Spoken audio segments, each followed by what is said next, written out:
Well, time now for our weekly discussion with our panel of party commentators. They are Susan Smith, who is a Liberal commentator, Tim Powers, a Conservative commentator, and Robin MacLachlan is an NDP commentator. Good to see you all.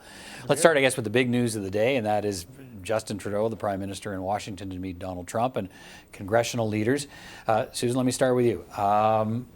How successful was this visit to Washington, do you think, by the Prime Minister? I think it was successful because the Prime Minister got one of the things that he was looking for, which was to get President Trump to agree to raise the issue of the 2 detained Canadians with President Xi of China.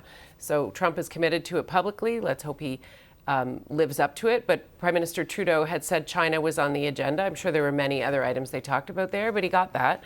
He also reaffirmed Canada's commitment to the new NAFTA, USMCA, or CUSMA, or whatever, USMACA, as some people call it. And he spoke to Nancy Pelosi and I think tried to encourage the Democrats to approve it as is, or as close to as is as possible. So that was good news. One of the big questions still hanging all over that, of course, is that the Prime Minister wouldn't say what happens if Nancy Pelosi is successful at reopening NAFTA, the new NAFTA, as she's talked about doing, and if that happens, how does Canada deal with it? But Tim, let's start with the visit itself, and given what we know about the relationship between these two leaders of the past, what do you make of today? Well, I guess so far it's so good. No tweets from the president saying he's unhappy with the Prime Minister, and that's usually how we get a gauge of at least the president's reaction, for all that's worth.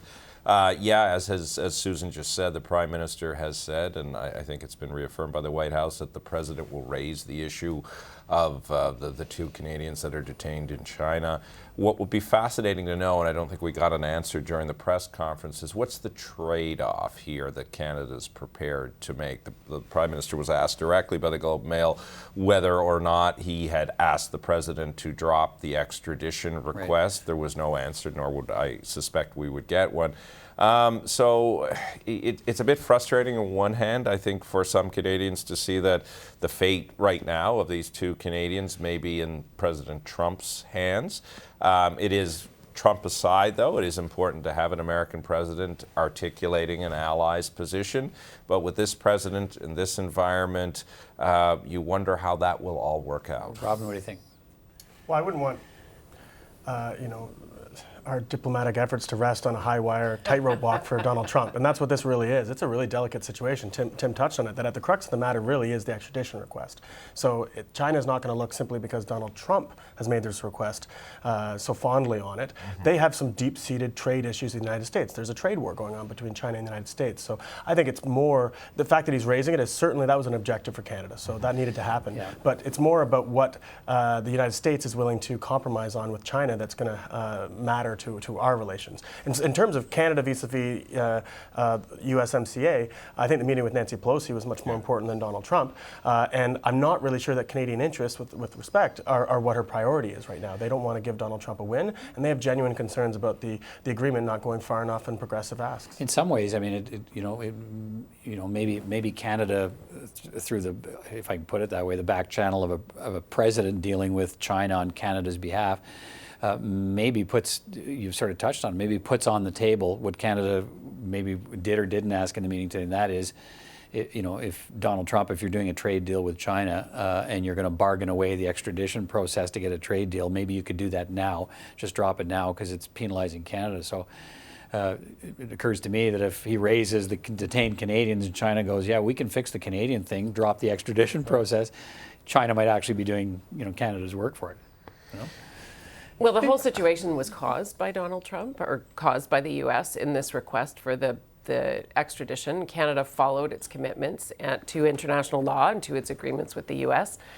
The U.S. can choose to drop that extradition, and that actually would make it all go away. But the U.S. has gone, the president's tweets notwithstanding, the U.S. has gone to great lengths to say this isn't a political thing or not something to be bargained away. It'd be nice if it could be solved that quickly, if it was motivated by that. But okay. I don't know, does Donald Trump ever go through the back door? I think he just burst into everything. The one other interesting... Just makes a new door. Yeah, it makes a new door. The one interesting observation, though, is I think the three of us would agree, when the election campaign comes, Donald Trump is a foil that Justin Trudeau wants. So how does the Prime Minister now pivot from potentially getting help from Donald Trump back into, as he did when he talked about the TMX pipeline, cautioning about decisions in America and how they affect Canada. This is one of the high wire acts Robin talked about, at least that our Prime Minister is going to have to navigate, because he does need to get those Canadians released. And when does he change tact? Right. Yeah, I think that's an interesting point, because we've talked a lot about the foil that is Donald Trump, and is it better to be seen to be productive with the president, or to be at odds with him defending Canadian interests? I mean, I think as election season nears, he'll be turning to the many other foils he has in Canada, Doug Ford principally among them. So I don't know if he's going to need Donald Trump in the way that we've thought for some time he might, but Tim's right that there are some international issues that could rear their head during a sensitive political time. Okay, we saw Andrew Scheer's climate plan, long-awaited climate plan this week. Talked about the need for him to put this in front of Canadians and sort of what is this remarkable plan he's going to have for the country. It was going to be an unbelievable positive alternative to a carbon tax. Does Andrew Scheer's climate plan live up to the advanced billing? Tim, why don't we start with you? It's certainly a very different version than the Prime Minister's, and the argument I'm sure Mr. Scheer made with you, I haven't seen the interview yet, was that he's not taxing Canadians, as he argues the Prime Minister is, and he questions the Prime Minister's carbon pricing scheme because of the challenges at the level being set that the PBO is raised. What I take from all of this, Peter, are a few things. It's the first time I think I've seen a conservative conservative opposition leader, conservative leader of any sort in the last decade, firmly acknowledge that climate change is real. As insignificant as that may seem, it's actually significant in and of itself. I think it's also a recognition that climate issues, environmental issues, will be part and parcel of the campaign. And Conservatives need to get more serious about this, and this is his first attempt. The final thing I'd say is his plan kind of is in a place where Canadians, at least in public opinion, say they are, that they want to do something about the environment, but they want others to take the action, those who are emitting. Yeah. Robin, let me go to you. Yeah, I don't, so look, the public opinion on carbon pricing and on climate change, I don't think is as clear as was just suggested by Tim. Certainly if you ask people, do you want to pay a tax? Nowhere in a public opinion poll does somebody say yes. Now, do people say climate change is urgent, climate change is a crisis? Majority is now saying yes. And do you want to do more? Do you support mechanisms like carbon pricing? You actually do see some large numbers on that. So I don't think it's as clear as that. But I think what the Conservatives have done, and I'll give them credit on this, is their job with this is to take it as much off the table so that they can still talk about carbon pricing without having it be on the back foot. The problem is this. It looks exactly like the plan the Canadian Association of Petroleum Producers put out, CAP. This is the Energy Association, oil industry. Yep. And they were the first to tweet out, this is a sensible plan.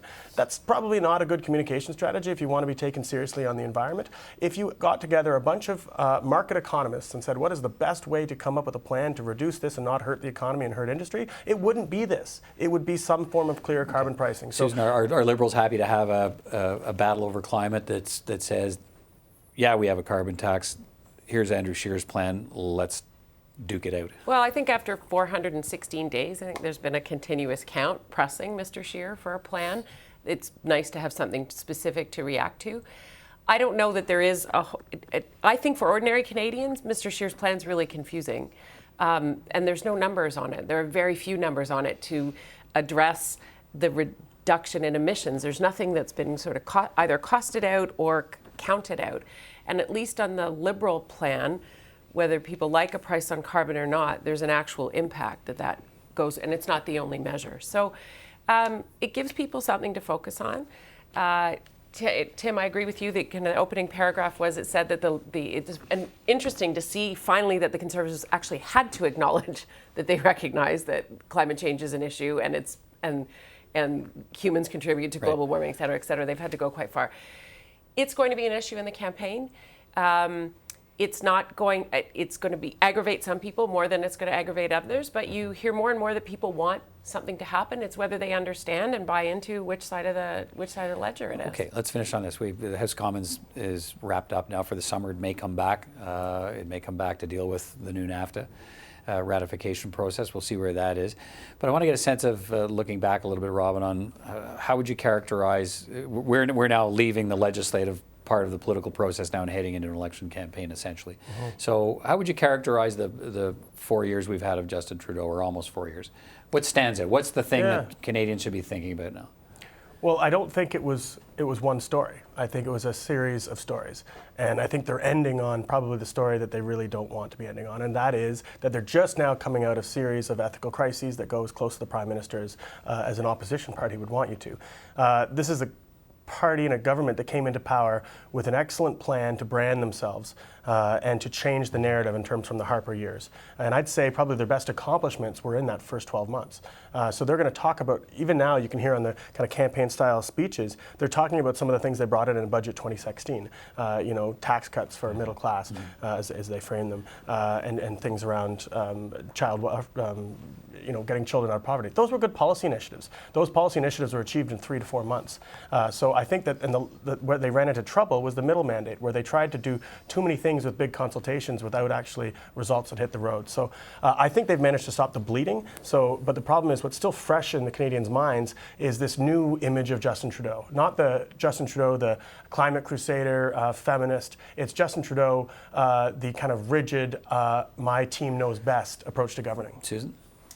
I think Canadians are going to be thinking about, are they better off, or are they better off at the end of this 4 years? And when it comes to families, more money in their pockets there are for the child tax benefit. Seniors are better off. The fact that 1 million new jobs have been created, I think that's important. And the fact that so many people have been lifted out of poverty, and they did that ahead of schedule. So in terms of the government making big dents on the middle class agenda that it was hoping to do, I think it did. It had reconciliation as a priority. Of course, that isn't fixed and over yet, and it'll be a long time before it is, but it took many steps to do things there. The environment and climate were important. They took steps there, and trade. NAFTA deal got done, CPTPP got done, CETA got done. So I think there are significant boxes that can be checked in this agenda to show that they did a good job of governing. But I think as these things always do, they come down to the person and the party's ability to execute. And I agree with Robin. I think the Prime Minister started strongly, but looked like he'd lost his mojo a little bit midterm and has had the struggles now. Maybe is getting his feet back. I would think all of us would have probably agreed in 2016 that it would have been likely seen as a slam dunk for Justin Trudeau to get re-elected in 2019. Because of his actions, troubles with the government that maybe came earlier because of global circumstances. I see this as being a competitive election, and Justin Trudeau has made the election more competitive by some of the things he's not navigated as well as he could have. 15 seconds each. I'll go to all of you. So do we know the ballot issue yet? Are we at the point now? Because now Canadians are going to start hearing, even before the writ drop, where they're going to hear everything they should be thinking about when it comes time to vote. So go have a nice summer. Think about this. What do you think they're going to hear from the parties in terms of a narrative or a ballot question, or do we know it yet? So very quickly, I don't think we'll see the ballot question shape up until September. I think in terms of the frames, the Conservatives and the NDP in different ways will try to make it about affordability. So to Susan's point, are you better off? I would say more, are you feeling the growth that Bay Street economists are talking about? And I think for the Liberals, it's going to be more about values. Do you want to choose a party that focuses on climate change and believes more about immigration and inclusivity? And the Conservatives, of course, and the Conservatives are the opposite of that. Okay. They want that because that squeezes the NDP out of the frame. Susan, then Tim. I agree with Robin on the values question. And I do think affordability could be a question for people as well. Are you better off? I think that the Liberals will be comfortable with that. I think the Conservatives will try to push it to carbon and as they always do, putting their hands in, government putting your hands in your pockets and not letting you decide.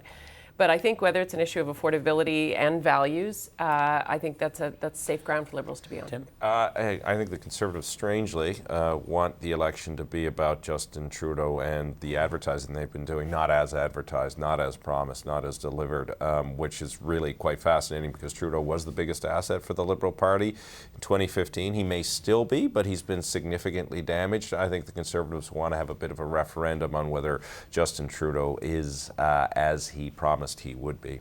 All right, thank you all. Thanks for being here all those Thursdays during this political season, and we'll talk again. Thanks. Thank you.